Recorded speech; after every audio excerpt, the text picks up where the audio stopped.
En primera plana, Carlos Herranz. Bienvenidos en Primera Plana, un programa de Radio Francia Internacional y de France 24. Esta semana ponemos el foco en Centroamérica y su difícil proceso de integración. Para ello nos acompañan en este estudio tres invitados. Ya les presento a Pascal Drouot, analista especialista en Centroamérica, corresponsal del Diario de Hoy. Bienvenido. Muchas gracias. Jules Girardet es encargado de la misión para Centroamérica de la ONG CSFD Terre Solidaire. Bienvenido, Jules. Gracias. Y Logan Faguet es geógrafo docente en la Universidad Paris-IT. Bienvenido. Gracias. La integración en Centroamérica es nuestro asunto en Primera Plana. La integración en Centroamérica no es asunto fácil. Cierto es que desde los años 90 se han ido realizando progresos considerables, pero una batería de crisis seguidas, como las de Nicaragua, la migratoria y también la sanitaria provocada por la pandemia de la COVID, han puesto demasiados obstáculos en el camino. ¿Cómo redinamizar esa integración que parece básica para enfrentar retos conjuntos en un contexto en el que crecen las voces que llaman la atención sobre el aumento del autoritarismo en la región? El régimen de Ortega en Nicaragua, el nuevo modelo tan popular como polémico de Bukele en El Salvador, olas de persecución a la justicia en Guatemala y, en general, a la libertad de información en la región. Son algunas de las múltiples realidades que conforman una región complicada que necesita voluntad política y liderazgo para avanzar en ese proceso de integración. Repasemos lo que dice la prensa al respecto. En Centroamérica asistimos al resurgir del autoritarismo y ojalá no se extienda. Alerta Claudia Paz y Paz, la primera mujer que ocupó el cargo de fiscal general en Guatemala, en esta entrevista que recoge el diario El Tiempo. El Faro, Costa Rica, malas señales en el remanso centroamericano de la libertad de prensa. El presidente Rodrigo Chávez afianza su discurso ofensivo contra los medios. Y America's Quarterly señala que crece la lista de admiradores de Bukele por toda Latinoamérica. Bueno, Pascal, desde los años 90 se ha intentado avanzar en la integración, pero ha habido, como decía, muchos obstáculos por las sucesivas crisis. ¿Cómo ha sido la historia de la integración en la región y en qué punto nos encontramos ahora? Pues hoy en día estamos en el cruce de camino, pero es cierto que la integración de Centroamérica tuvo una dinámica al principio de los años 90. El protocolo de Tegucigalpa en 91 ha creado el SICA, el Sistema de Integración Centroamericano, saliendo de esos años de conflictos internos en Centroamérica, en este esquema este-oeste de los años 80. Y, por cierto, la integración centroamericana aparecía como una ilusión, como un sueño de paz, un sueño de prosperidad. Y así fue en los 90 con una institucionalidad que permitió, que estableció lazos con la Unión Europea, con los Estados Unidos, con una dinámica económica en los 2000 y, por cierto, hoy en día estamos en un cruce de camino porque temas sociales que lleven tanto sobre la seguridad como temas sobre la salud, la alimentación, los temas migratorios, han nutrido una forma de fragmentación regional y definitivamente el desafío hoy en día es reencontrar un hilo mínimo común. Luego vamos a explorar ese hilo mínimo común. Jules, en una región azotada a menudo por la violencia y las crisis políticas, desde organizaciones como la suya, ¿se tiene la convicción de que avanzar en la integración supondría desarrollo y mejores estándares democráticos? Es interesante vincular desarrollo y gobernanza democrática porque en la región, cuando se habla de progreso económico, hay que ver que es una región marcada por extremas desigualdades, con unos índices de pobreza, alta pobreza, de malnutrición infantil de los peores del mundo. Y eso es debido a un modelo extractivista basado sobre la explotación sin límite de recursos naturales para exportación y que solamente se beneficia a unos pocos, sin tomar en cuenta las necesidades básicas de las poblaciones locales. Entonces, ahí se ve un vínculo fuerte entre un modelo que genera esos conflictos socioambientales, que aumenta la pobreza y que va a hacer aumentar también esas desigualdades. Entonces, está todo vinculado y hay que repensar un poco el modelo dominante económico en la región. En este momento podríamos hablar más de, quizá, de contagio y de consolidación del modelo Bukele, que desde afuera es más criticable, digamos, pero que es popular y tentador para que otros sigan sus pasos. ¿Es una tendencia, Logan, en Centroamérica, o lo podemos ver como una tendencia que se expanda a futuro? Puede ser, sí. Lo importante de lo que mis colegas señalan es esta dinámica de fragmentación histórica en esta región y los intentos de integración regional, ¿no? Que desde los años 90 habían sido una perspectiva interesante. Hoy en día creo que el interés político para la integración centroamericana ha bajado mucho dentro de los estados que conforman la región, ¿no? Y eso es un punto muy importante. El deseo, ¿no? La necesidad de lograr una integración ya no está en la mesa. Y desde hace varios gobiernos ¿Y de por esta qué? zona. ¿Por qué ha bajado ese interés? No esa le voluntad conviene a un política? Bukele, por ejemplo, no le conviene a muchos de los líderes actuales en Centroamérica, porque más integración regional significa más control sobre las instituciones nacionales, ¿no? Sobre el derecho a una justicia en muchos casos, sobre la construcción de un Estado de Derecho que hace falta, como lo decía Jules, ¿no? Que es una situación muy crítica hoy en día en Centroamérica. Y de ahí la multiplicación de crisis que vemos, ¿no? Y la dificultad de responder a nivel regional a esas crisis. Volvemos al nivel nacional, donde cada quien busca su propio camino. ¿Quieres añadir algo más? Sí, por supuesto. Nayib Bukele es muy popular en El Salvador y toda la derecha de América Latina está mirando para él. Es el hombre del momento. Pero lo que pasa es que todavía no sabemos cuál es el costo real de esa guerra contra las maras, de esa paz, entre comillas, en términos de justicia social. Se está hablando desde algunos estudios de ONG que las megacárceles son campos de concentración, donde las personas encarceladas son detenidos en condiciones infrahumanas y todavía sin ningún juzgamiento. Es una sociedad donde una policía puede arrestar y detener sin pruebas, donde un fiscal puede acusar sin pruebas, donde un juez puede condenar sin pruebas. Entonces, a lo corto plazo, tiene resultado y es un alivio para la población. Pero todavía no sabemos cuál va a ser el costo real a lo largo plazo. Claro, la pregunta quizás sería si esa vulneración de derechos humanos que implica el modelo Bukele es el precio aceptado socialmente por los ciudadanos para combatir la inseguridad que llevan años padeciendo y soportando. Es decir, claro, es contra los derechos humanos, pero lo que soportan los ciudadanos desde hace años también es contra los derechos humanos. Es que hay que ponerse en la piel para entender.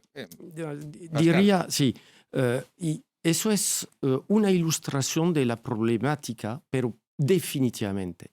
La temática de la inseguridad viene de lejos, Sí. viene de los años 90, viene de esta correlación con los Estados Unidos, donde grupos, sabemos que hay comunidades centroamericanas muy importantes en Centroamérica, pero había delincuentes y en los Estados Unidos se les devolvieron en Centroamérica, se les devolvieron en El Salvador y demás países. Y ahí obviamente se constituyeron para llegar a ser lo que llamamos hoy en día las maras, pero eso viene desde más de 25 años y alimentó una forma de desilusión del esquema democrático que era pegado a la noción de integración saliendo de los años de guerra. Eso es céntrico para entender lo que está pasando. Entonces, definitivamente, hablando de El Salvador,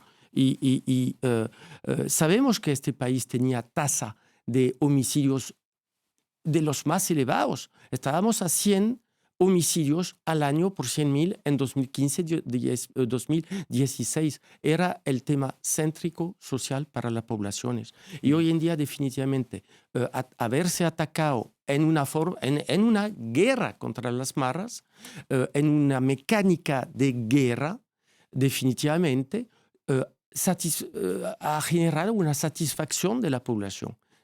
Porque hoy en día se siente más segura y esa seguridad la perciben como un instrumento para un nuevo reimpulso económico. Porque no olvidemos que Centroamérica es la región centroamericana, es la cuarta o la quinta economía de América Latina.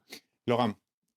Es interesante lo que se plantea. Efectivamente, esa necesidad de seguridad, la población lo vive como un alivio cuando hay esos métodos de autoridad. pero al mismo tiempo es una vulnerabilidad para muchas poblaciones fuera de los contextos de las maras o fuera de los contextos de los narcotraficantes, de los que podemos hablar también, porque la importancia del narcotráfico en la zona en los últimos 10 años es muy importante.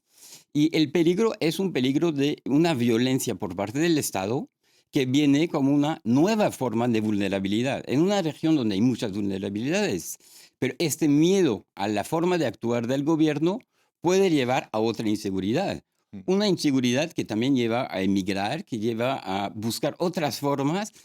La población está en contra de la violencia por parte de maras o otros, por un lado, y la violencia de Estado, por otro lado. Entonces, la perspectiva es difícil. La crisis migratoria pone al Triángulo Norte en una posición delicada con México y Estados Unidos, que han propuesto varios mecanismos de ayuda para mantener a la población en sus países y gestionar los otros flujos.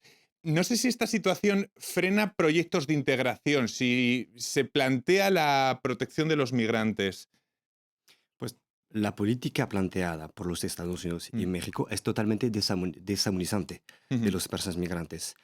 Yo quiero insistir en que los Estados Unidos consiguieron hacer una externalización de la política migratoria. O sea, México se ha vuelto la frontera para los que vienen de Guatemala. Guatemala funciona para los que vienen del sur, y etcétera, bajo la condicionalidad de recibir ayuda al desarrollo, de plantearse en los acuerdos de comercio con los Estados Unidos. Es decir, la concepción de patio trasero, que siempre se ha dicho, sigue estando ahí. Es decir, con Biden no ha cambiado esa concepción de patio trasero de Estados Unidos de Centroamérica, la condición de Centroamérica. Para nada. Y el muro, así lo dicen los mexicanos, no está en la frontera norte, pero en la frontera sur.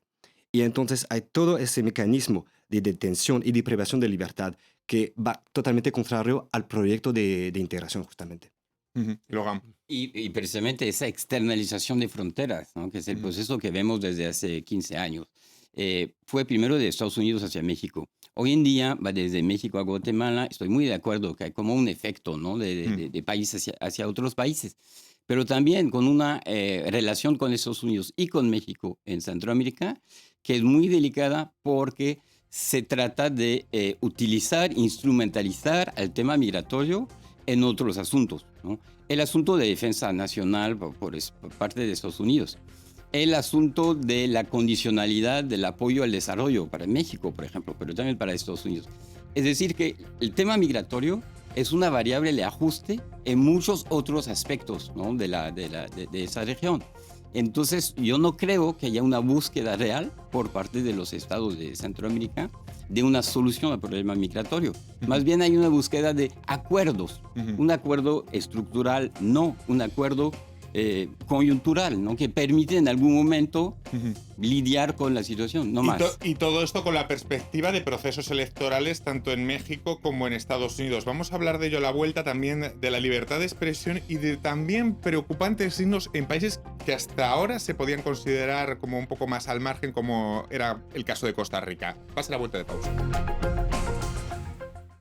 Enlace. Del Cono Sur a Norteamérica, de los Andes a Centroamérica. Una cita semanal con los temas más importantes de los países del continente americano. Presentada por los corresponsales de France 24.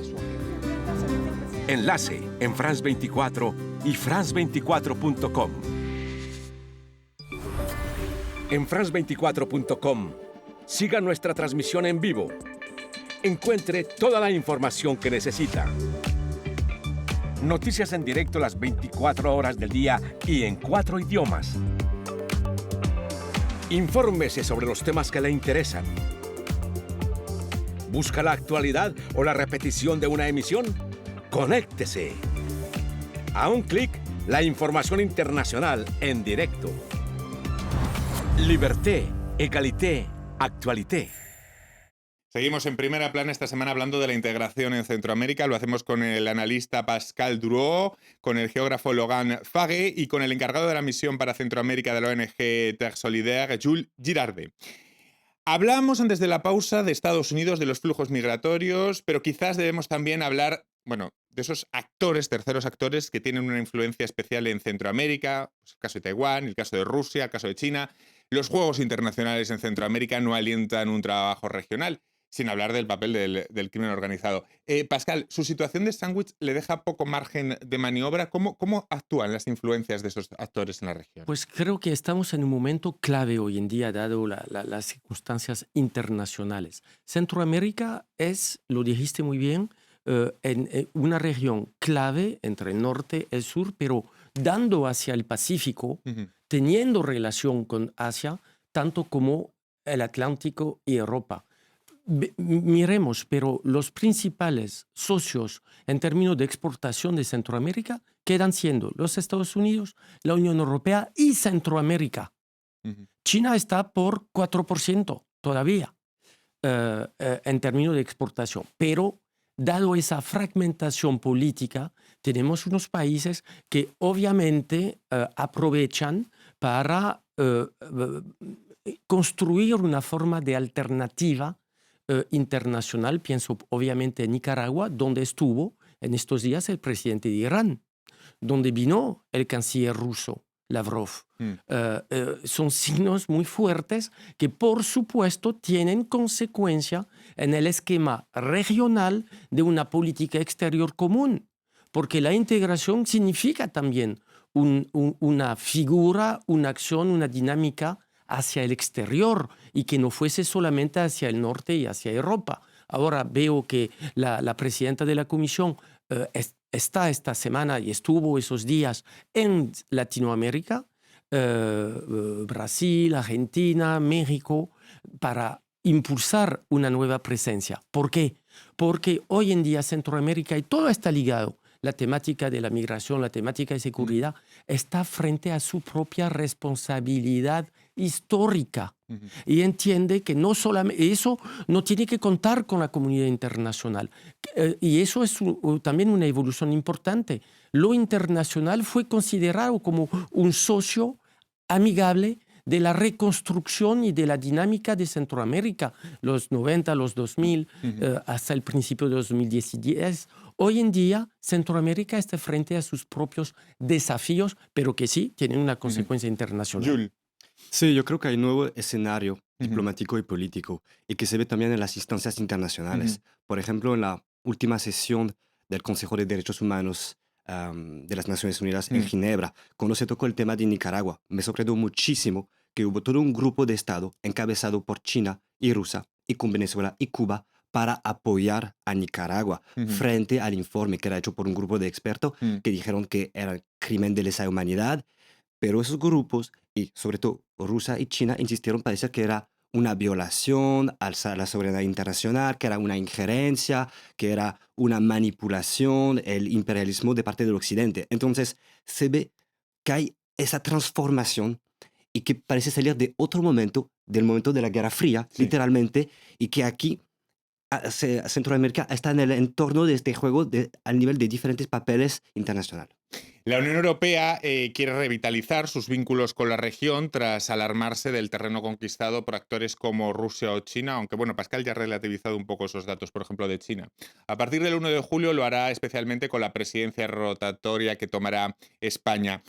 No sé, Logan, el apoyo a la sociedad civil, a las fuerzas democráticas, a contrapoderes como la libertad de prensa, ¿por dónde debe ir ese papel de la Unión Europea en la región? Yo creo que la Unión Europea y otras instituciones, digamos, de este nivel mundial, ¿no? Que tienen esa capacidad global, tienen que tener mucha vigilancia, ¿no? En la manera en la cual los derechos humanos están en la mesa, no solamente en sí, de forma general, pero el derecho de la información, ¿no? La libertad de prensa, que está muy en peligro.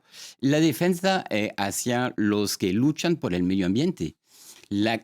La cantidad, ¿no?, de asesinatos que hay de defensores del medio ambiente en Centroamérica, ¿no? Es asombrosa.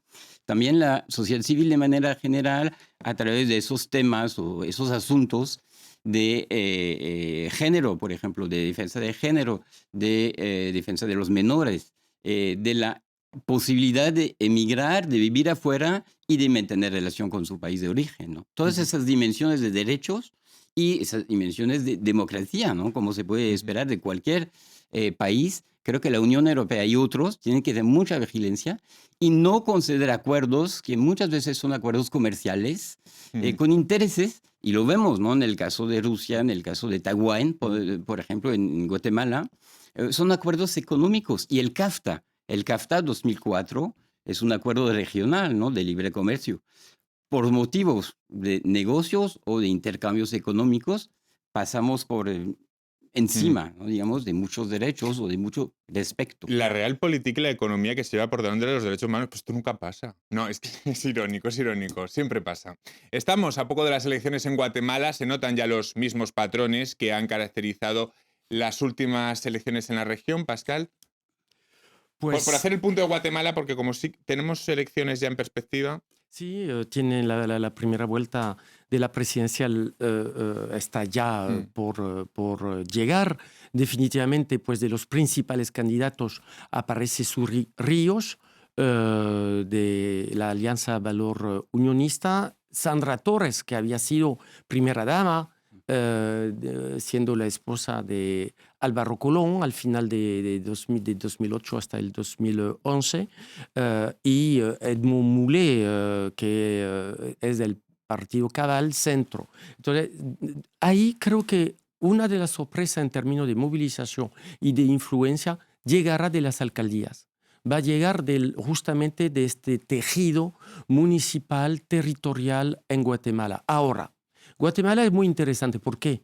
Porque cuando hablamos de la región y de esas interferencias internacionales, no debemos olvidar lo esencial y no debemos verlo como occidentales. Veámoslo desde el terreno centroamericano.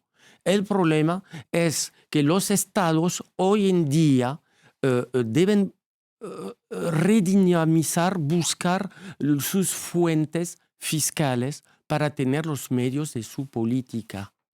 Es decir, que la temática de seguridad dentro de barrios, que ya en términos de imagen tiene consecuencia regional, es una ilustración de búsqueda también de una forma de saneamiento, digamos, para buscando una nueva, un nuevo hilo que es común a los países. Es decir, que Centroamérica hoy en día está buscándose un nuevo modelo con el cual van a poder reinventar una integración que hoy en día están considerando como haber fallido. Volver al tema de Guatemala, si me permite, porque se me hace un poco difícil de calificar esas elecciones de libres. Si miramos todo el proceso de registro de candidaturas, hay una grande permisividad, por un lado, por la candidatura de Suri Ríos, por ejemplo, que no podría normalmente candidatarse porque es hija del dictador Efraín Monte, y una exclusión de otras candidaturas, como del Movimiento de Liberación de los Pueblos. Entonces, y para hacer el vínculo también con el tema de la Unión Europea, que va a mandar una misión de observación electoral solamente el día de la votación y que con certeza nos va a calificar las elecciones de libres, pero no van a tomar en cuenta todo lo que aconteció desde un año antes y de la criminalización de la sociedad civil que no pudo hacer campaña para una votación libre y todo se parece muy restringido. Entonces, ahí me parece que son las peores elecciones desde décadas en Guatemala. Hablemos de instrumentos para la integración en los minutos que nos quedan, como el SICA. El sistema de integración en Centroamérica, la presidencia ahora la tiene El Salvador hasta final de año, que es el modelo referente en la lucha contra la delincuencia para otros muchos que lo están observando en la región. ¿Este modelo puede ser preconizado para relanzar la integración con la presidencia de El Salvador? Es una pregunta que les quiero plantear, Logan, Jules, Pascal. Sí, obviamente, yo creo que la necesidad de avanzar en esta integración y lo que es el SICA. El SICA ha logrado resultados, no digamos tampoco que no ha funcionado desde los años 90. En términos, por ejemplo, de energía, de interconexión de sistemas energéticos, el SICA es un paso adelante. El problema hoy en día es la voluntad política de cada gobierno de involucrarse en el SICA. Yo creo que incluso en cada país pueden ver al SICA como un peligro, porque es un peligro de control de lo que está pasando al nivel de los gobiernos, ¿no? Y tiene que ver con impunidad, con corrupción, que son temas que el SICA quiere abarcar, pero de otra forma, ¿no? Entonces, hay un momento político, estoy de acuerdo con Pascal cuando dice que es un momento particular, pero también es un momento que se parece a otros anteriores, ¿no? Donde la integración regional, sí, pero con el límite de que No vengas a mirar lo que pasa en mi casa, ¿no? Claro. El Salvador quiere poner el acento en la inseguridad como base para relanzar esa integración. ¿Está bien hecho el diagnóstico de atajar en primer lugar ese punto? Sin esa base previa no puede llegar la prosperidad o el desarrollo, Pascal. Pues eso definitivamente Puede ser un buen está diagnóstico ligado. con una base, con una deriva autoritaria. Sí, pero Centroamérica tampoco y El Salvador tampoco es solamente eso. Mm. Es un hub también Mm. regional. El aeropuerto. ¿Cuántos aeropuertos en Centroamérica? ¿Cuántos viajeros? Más de 31 millones sobre una población de 60. Por ejemplo, Centroamérica es exportador de los servicios. Hace parte de los primeros exportadores mundiales de productos alimentarios como la piña, como el café, como el plátano, la cardamomo. Bueno, eso también es Centroamérica. Hoy en día, definitivamente, porque hubo una desilusión sobre el sistema democrático que parecía exportado justamente saliendo de las guerras de los 80, hoy en día, definitivamente, parece que el sistema liberal democrático que fue instituido esos 2 decenios favoreció esa emergencia de una delincuencia que volvió central a nivel social. Entiendo lo que dice Jules, por supuesto, sobre la temática, por ejemplo, de los indígenas, lo que toca mucho por Guatemala. Pero también, pues, Centroamérica tiene figuras. Rigoberta Menchú, el Premio Nobel de la Paz, desde 92. Pues nos quedamos con esas figuras. Me quedo sin tiempo para más, pero ha sido un placer compartir este tiempo con ustedes, Pascal, Logan, Jules, y a todos ustedes. Nos vemos aquí en Primera Plana la próxima semana. Muchas gracias.